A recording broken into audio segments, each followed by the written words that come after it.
Bayangkan jika matahari yang seharusnya tenggelam di ufuk barat tiba-tiba tertahan dan tetap bersinar di langit. Apa yang terjadi saat seorang nabi memiliki kekuatan menahan terbenamnya matahari? Siapa nabi tersebut dan bagaimana kisah luar biasa ini terjadi? Tonton video ini sampai habis untuk mengetahui siapakah nabi yang istimewa ini. Nabi adalah utusan Allah yang tidak mempunyai kewajiban untuk menyampaikan wahyu kepada umatnya. Tugas ini berbeda dengan 25 rasul lainnya yang diwajibkan untuk menyampaikan firman Allah kepada para pengikut mereka. Dalam sebuah riwayat, Rasulullah Shallallahu Alaihi Wasallam menyebutkan bahwa jumlah nabi yang diutus ke dunia mencapai 124.000. Masing-masing nabi dianugerahi mukjizat sebagai keistimewaan dari Allah. Salah satu nabi berikut ini pernah melakukan sesuatu yang melampaui logika manusia. Nabi tersebut mampu menahan matahari ketika dalam kondisi perang, sehingga waktu siang menjadi lebih lama dan malam tidak segera tiba. Nabi yang memiliki mukjizat luar biasa ini adalah Yusha bin Nun, salah seorang nabi dari kalangan Bani Israel.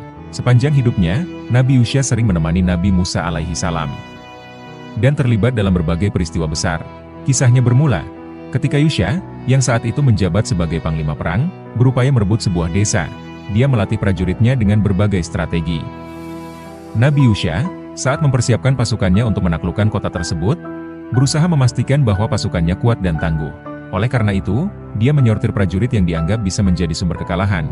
Karena pikiran dan hati mereka lebih terikat pada urusan duniawi, 3 kelompok prajurit akhirnya dikeluarkan dan tidak diizinkan ikut dalam perang.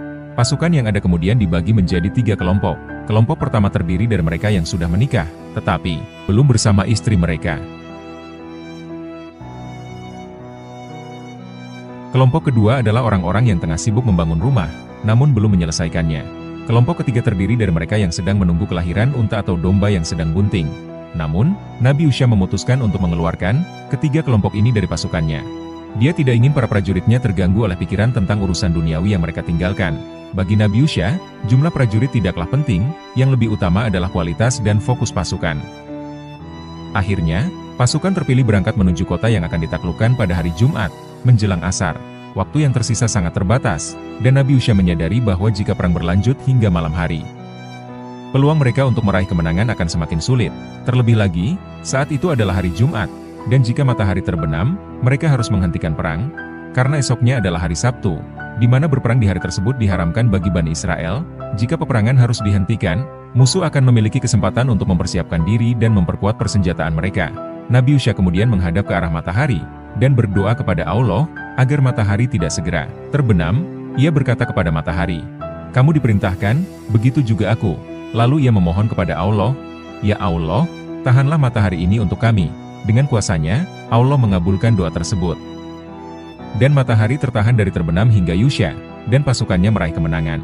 Nabi Yusha mampu menahan matahari, bukan dengan kekuatannya sendiri, melainkan dengan izin Allah Subhanahu wa Ta'ala melalui doanya.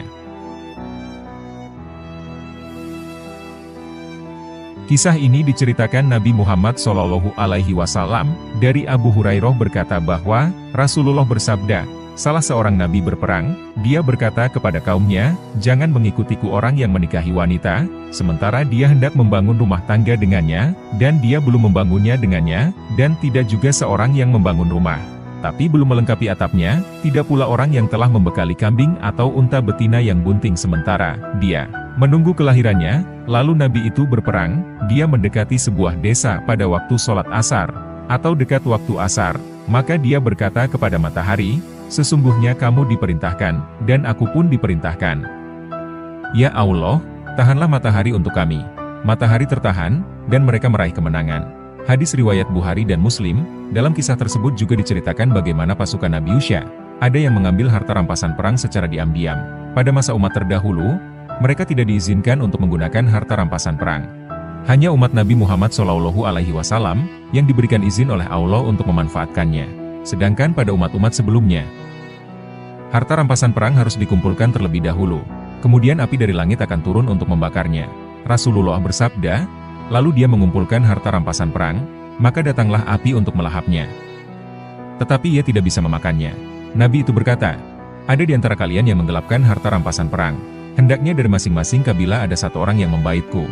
Maka tangan seorang laki-laki menempel dengan tangannya, dan dia berkata, kalian menggelapkan rampasan perang, maka mereka datang menyerahkan emas sebesar kepala sapi. Mereka meletakkannya, lalu datanglah api dan memakannya. Kemudian Allah menghalalkan harta rampasan perang bagi kita. Dia mengetahui kelemahan dan ketidakmampuan kita. Maka dia menghalalkannya untuk kita. Hadis riwayat Bukhari dan Muslim. Semoga cerita ini membawa inspirasi dan pelajaran berharga bagi kita semua. Kisah tentang Nabi Allah Yusha bin Nun ini yang menahan matahari karena izin Allah sebagai bukti bahwa Allah menolong setiap hambanya yang soleh. Terima kasih telah menyaksikan hingga selesai cerita ini. Semoga video yang baru saja kita nikmati memberikan inspirasi dan arti baru dalam kehidupan kita. Jangan lupa untuk memberikan like, berkomentar, dan membagikan video ini jika kalian merasa bermanfaat dengan ceritanya. Jika kalian ingin menyaksikan lebih banyak konten seperti ini, pastikan untuk subscribe dan aktifkan lonceng notifikasinya, agar tidak terlewatkan video-video menarik selanjutnya. Sampai jumpa di cerita berikutnya, dan teruslah berbuat kebaikan dimanapun kalian berada.